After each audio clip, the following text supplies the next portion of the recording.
this exercise also has to inject, if you don't mind, why the state is saying it furthers a conspiracy. Just getting information does not further a conspiracy. That's my point. Thank you.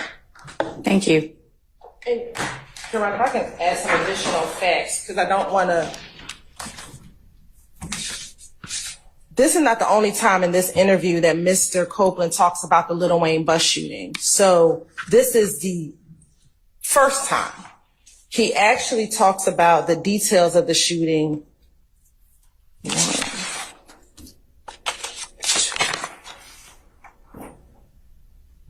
At least 2 more times throughout the course of this interview. So this interview is 9 hours long. Mm-hmm. And so in the course of that interview, he gives more and more details about the shooting. All right. Maybe point me to the parts of that. So I don't know if you were able to pull up Stafford, or if you have it, if you've looked at it previously, but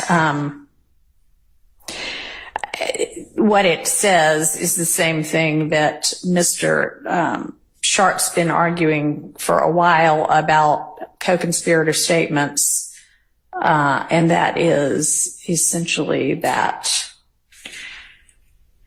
even where there is a conspiracy that has been established by a preponderance, here it is, hearsay statements that implicate a co-conspirator but do not advance any object of the conspiracy, such as statements that merely spill the beans about the conspiracy, are not admissible. So if you can point me to how this advanced the conspiracy, and I understand your argument is, hey, the conspiracy is they're all members of an ongoing gang. They need to know what's going on in the gang so they can react like appropriate gang members and be prepared if somebody's coming after them. And that's a reasonable position to take. So tell me how it is that this is advancing an object of the conspiracy, and not theoretically where your evidence is going to show that. Yes, Your Honor. So during 2015, there were just a number of different events and actions that took place beginning in January of 2015 all the way through about October of 2015, Your Honor. This particular shooting of Lil Wayne's tour bus was a part of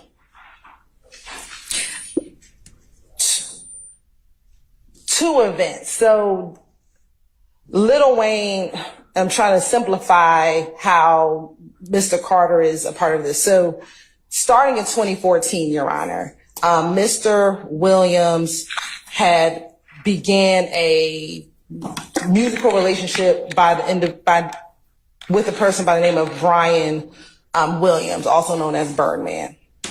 Lil Wayne was one of Birdman's artists at the time, back in 2014 and prior to that. Evidence has come in that members of YSL, specifically, have made threats against individuals who we believe supported Lil Wayne during this ongoing dispute that they were having.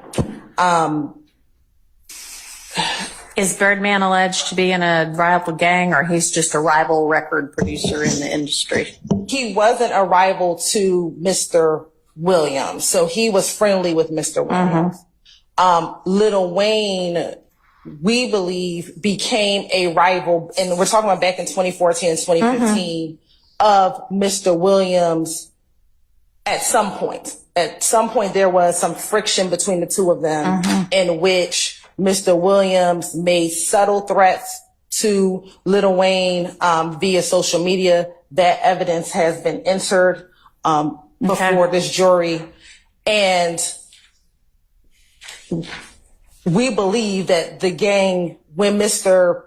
Carter came to Atlanta, there again, like I said earlier, members of YSL like just converged on the compound. They left their different, I think they were at a music studio. They all came there in an effort to intimidate or threaten Mr. Carter. Okay. So informing another gang member of those activities is keeping him abreast of those activities. I believe that Mr. Copeland, we're going to confirm, was incarcerated at the time of the Lil Wayne bus shooting. And I want to make sure I confirm that for the record. So we believe that he was being kept abreast of what was happening while he was incarcerated. And then once he was released, he was provided this information in order to, whatever the next steps were, whether it would be to further intimidate Mr. Carter, but he was made aware of everything that occurred while he was in custody. So do you have any evidence that then when he got out of custody, he also began to participate in this threatening of Lil Wayne and his peeps? No, we do not have any evidence. Okay, so then how is it furthering the conspiracy of being in the YSL gang and not just, hey, guess what happened today? Because it fosters cohesiveness, the fact that this YSL gang could literally shoot at a bus of a famous individual. It made the news, it promoted the notoriety of YSL. Yeah, the shooting might have, but how is telling Mr. Copeland doing anything to further it? Because he then can claim notoriety as being a member of YSL. That helps him? How does that help the gang? Because it promotes their notoriety, the fact that YSL themselves had the ability to shoot at a famous person. That promotes the gang across. It made headline news. It made news. That may be. Again, how does then apprising Mr. Copeland of it further the purposes of the gang? Because it furthers his involvement, because he's still in the gang. He can still promote himself. He still promoted himself as YSL, as being a part of the group that shot at the Lil Wayne's tour bus. Do you have any evidence that he does that? Promotes himself as YSL? As, hey, I'm part of the group that shot up the bus.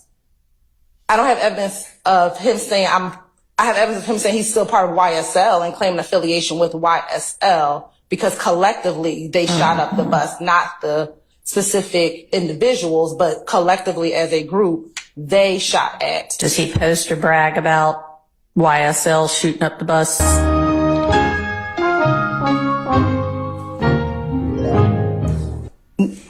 No, we do not have any evidence of him posting on social media YSL shooting up the bus. Okay.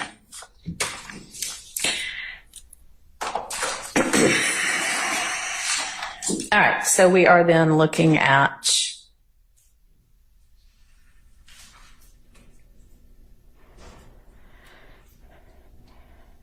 '61, line 22 through 62, line 14, where he says, I get all my information from Lil D. Because everybody's talking about it. He knows what's going on.